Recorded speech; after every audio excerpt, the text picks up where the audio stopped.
மக்களுக்கு சர்வீஸ் பண்ண வேண்டிய டிபார்ட்மெண்ட்டில் எனக்கு நடந்த அநியாயம். இது ஒரு சென்னை ஹைகோர்ட்டோட ரிட் பெட்டிஷன்.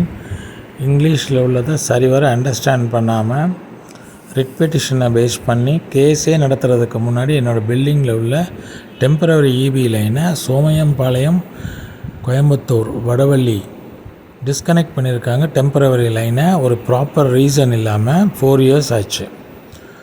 இது டிஸ்போஸும் ஆயிடுச்சு. திருப்பி இதுக்கு லைன் எவ்வளோ ஆன்லைனில் அப்ளை பண்ணாலும் கொடுக்க முடியாதுங்கிறாங்க.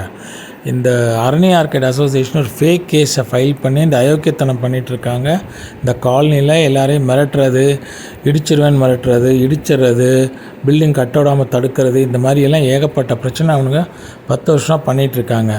இவங்களுக்கு சப்போர்ட் பண்ணி இந்த இபி ஆஃபீஸ்லேயும் என்னுடைய பில்டிங் உள்ள பவரை டிஸ்கனெக்ட் பண்ணி என்னுடைய லைஃப் சர்வேவிலே ஸ்பாயில் பண்ணியிருக்காங்க.